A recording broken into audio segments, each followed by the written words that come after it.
Minasan konnichiwa. Tara, samahan niyo ako ngayon at pupunta tayo sa Osu Shopping District.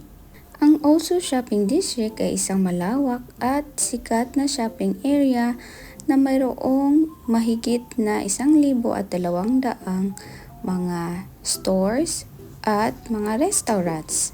Lahat na ata ng klase ng mga store or shops ay makikita mo dito, tulad na lang ng electrical appliance shops, second-hand clothing stores, restaurants, cafes, at iba pa, or even mga arcade din or game center ay narito na rin.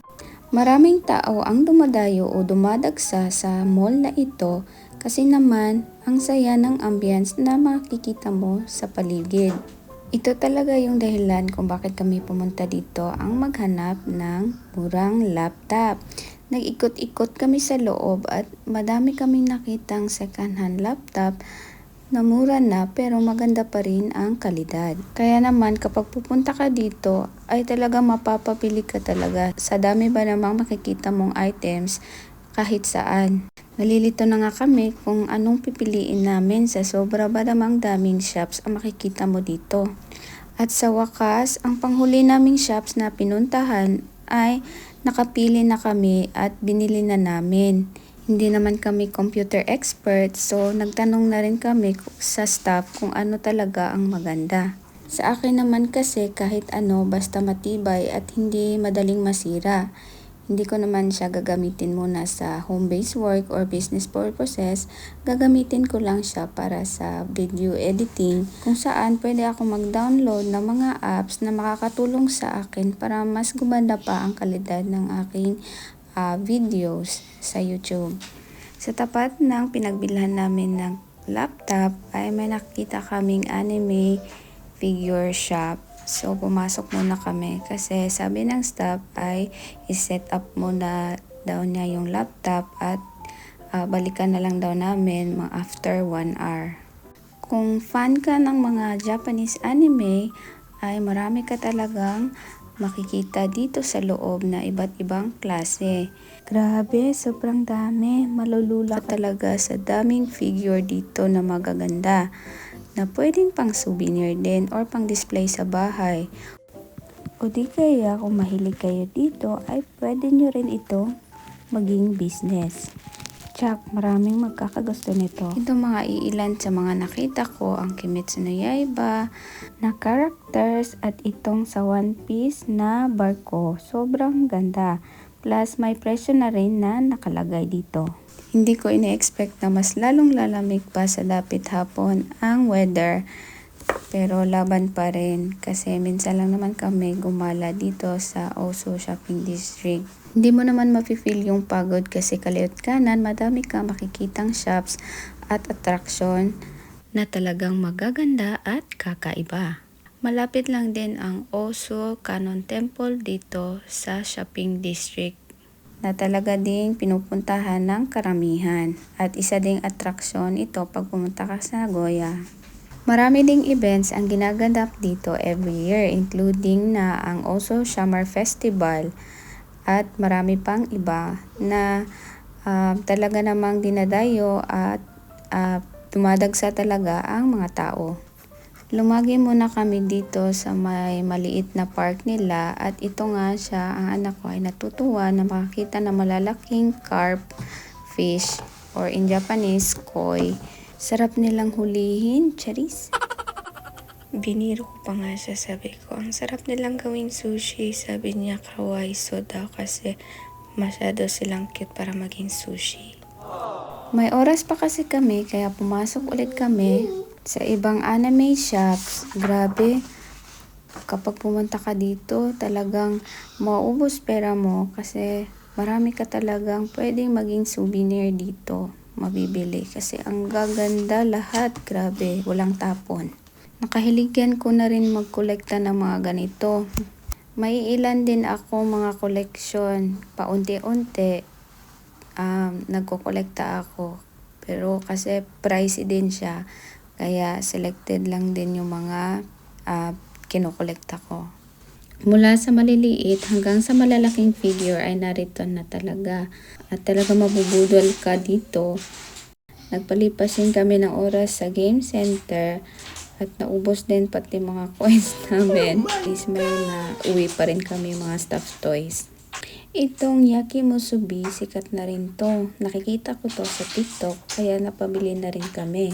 Susubukan namin kung talagang legit na masarap. At grabe mga mare, masarap nga.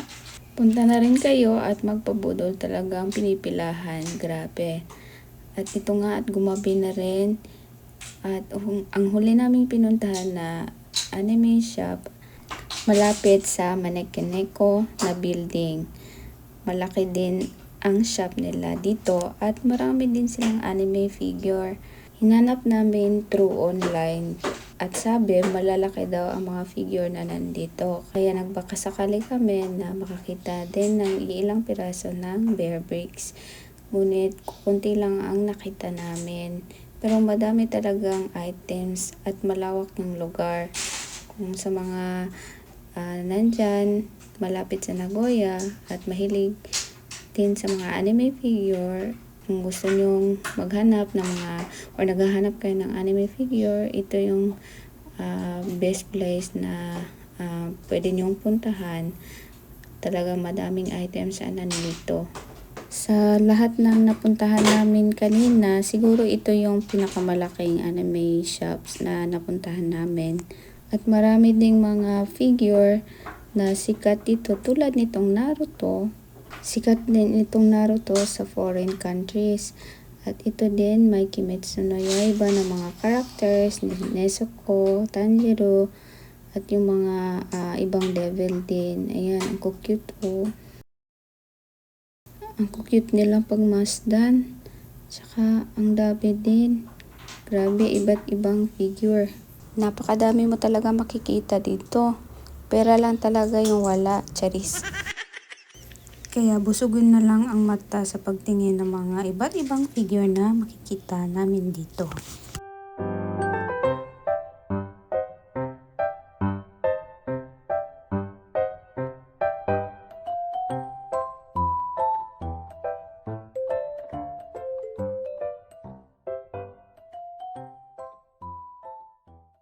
Fan na fan rin ako nitong Spy Family, lalo na itong cute na si Anya. At napakadami ko rin nakitang figure ni Gojo Sensei na sobrang gwapo. Kahit anong figure ang tingnan mo, kahit saang angulo, napakagwapo pa rin. Kahit ang anak ko, kilala na niya si Gojo Sensei kasi lagi kong bukang bibig yan pag sa bahay. Kasi may binili ako figure na ganito din na nabili namin online. Balak na sana naming bumili kaso napagdesisyonan namin na sa susunod na lang kasi parang hindi pa namin siya priority at parang tumitingin lang muna kami kung anong maganda, and kapag nag-decide na kami siguro next time bibili na kami. Pero may nagustuhan ako yung ship ng One Piece. Siguro sa susunod na lang ay bibili ako yung malaki. Bago pa kami hindi makalabas na buhay bago pa kami hindi makauwi at maubusan ng pera, ay lumabas na kami mula dito sa building na pinuntahan namin. Paglabas namin, sobrang dilim na at wala na masyadong tao.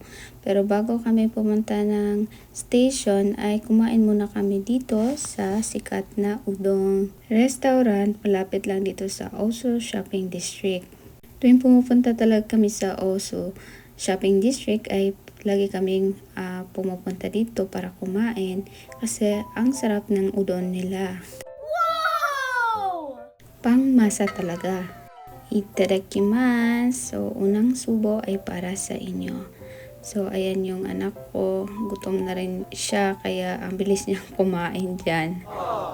Kanina pa talaga to siya gutom, kaso nag-enjoy siya sobra sa game center, kaya nakalimutan niya temporarily na naggugutom siya. At ngayon, grabe, sarap na sarap siya sa kinakain niyang udon, rice ball, at saka yung chikwa. Iba't ibang klase ng udon ang nasa menu nila, pero nung pumunta kami is late na kasi kaya konti na lang ang available at may ilan-ilan din na customer na pumapasok. Pag pumupunta kami talaga dito sa Osu Shopping District ay hindi namin nakakalimutan na kumain dito kasi masarap naman talaga at hindi ka magsasawang bumalik-balik dito kasi sikat din ito. Lagi silang busy dito lalo na sa tanghali.